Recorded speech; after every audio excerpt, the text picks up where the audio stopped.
I first saw the original Sensitive Skin, which was a BBC Two series starring Joanna Lumley, which was first filmed in 2005 and 2006, and there was 12 complete episodes.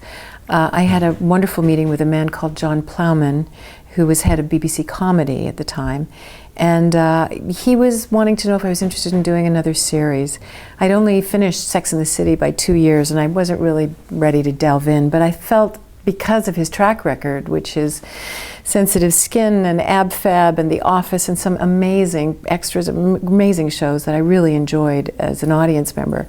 So I took this meeting, and one of the DVDs that he asked me to look at writers was Hugo Blick's Sensitive Skin. And then I only saw the first 6 episodes. They were still yet to film the next 6. And I was blown away by how fresh it was. And how funny it was, and endearing, and I didn't know where the story was ever going to go. That's what I love about television and film, actually even the theater, where you're in a situation where there's surprises, and it engages you in such a way. So I became very passionate about making a North American adaptation of it. And it was at HBO for a period of time with many different writers. But I kept feeling, then as an executive producer and also going to star in it, that it was either too British or it was too American. And I needed it to be in between. So I was born in England, I grew up in Canada, and then I moved to the United States to go to theater school and stayed. But I felt there's an element here that's missing between an American version and a British version, and it's a Canadian version. Yeah, that's in between Europe and America. Exactly. So I was in, it went through this long period of development and different writers at HBO, and then I got the rights back, and I thought about doing a small feature film about it. And then I was in Toronto on a pre-Broadway run of Private Lives, Noel Coward's Private Lives in Toronto, and someone suggested that I meet with Rhombus Media, and Don and I were friends and knew each other, and that's how it really began, this version. Then Don brought on Bob Martin, who he's worked with extensively. They've known each other since they were 10.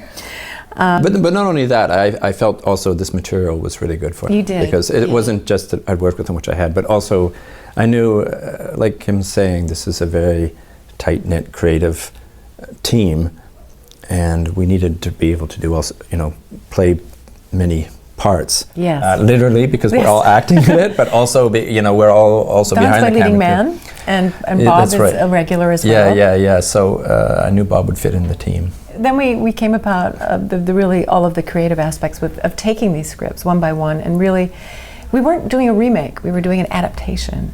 And we were making it our own, but also being faithful to the world that Hugo had established in the series, but again, making it about these people in this city of Toronto, Canada, and what the challenges were as far as the marriage and the relationships in the series. Yeah, and I would also say that the other main difference is Kim, because it's really about this woman, and so as soon as Kim was there, it changed the tone and the character of the show, and we had to go with that. Of course. Yes, you were stuck with me. We had to go with it, yes. No matter what. And so that naturally caused it to evolve in a way.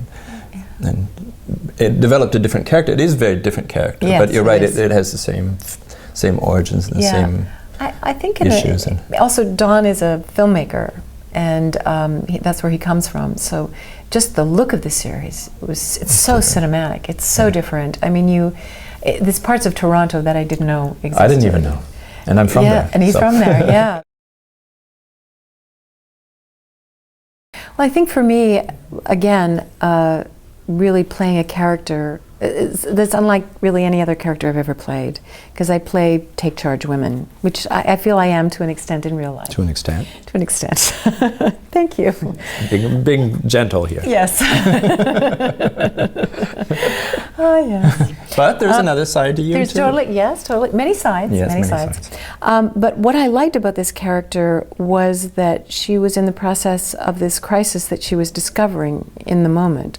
Also, I'm very interested in this point in a woman's life, in someone's life, but particularly a woman because I am a woman, not just the hormonal changes, but the way you view yourself. I mean, it's sort of the reverse side of being a teenager again, of really trying to find out who you are. It is a crisis, but it's also a discovery in a positive way.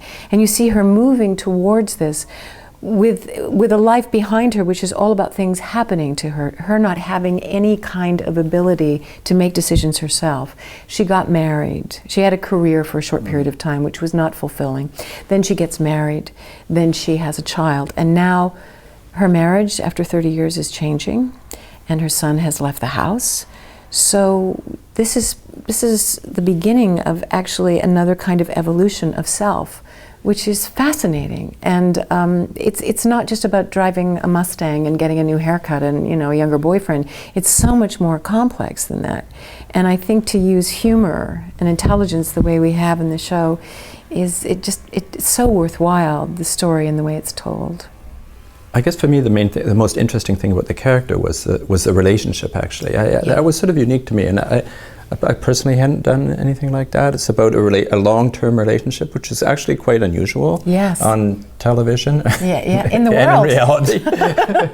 But what sort of the challenge for me as an actor, and I think for my part, was it's about this relationship, and it's about the way it's sort of disintegrating or eroding over time or becoming complacent. But it's not my character's fault. It is his fault, but it's not.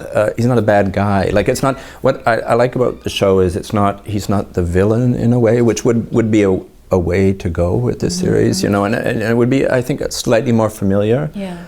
What's sort of unusual about the series is, in a way, it's a love story, but it's in a very surprising way, I think.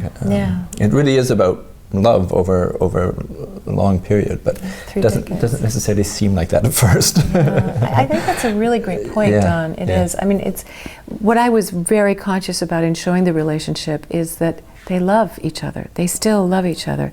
It just doesn't work anymore. Yeah. And he's willing to do whatever it is to change who he is, whatever the circumstances is, to make it work. But she's not there anymore. I mean, she tries to she does try to. You know, but you know, she's maybe. And he knows that he's losing her to an extent, but what can you do?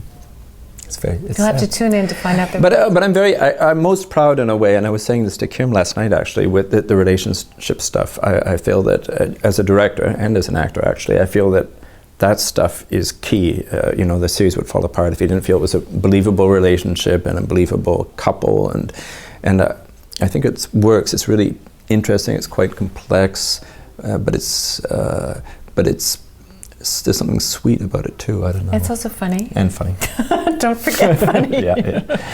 Because the character of Al is just so lovable, and you want Davina to stay with him because he's bumbling and he's a hypochondriac and he doesn't always say or do the right thing, but he loves her so much, and I don't think she really realizes that until it's too late. Like Bob always says, and I think it's true, that in the sort of appeal in a long-term relationship, the appealing things about your partner are also the things that drive you crazy over time. You know, the things that drew you to them.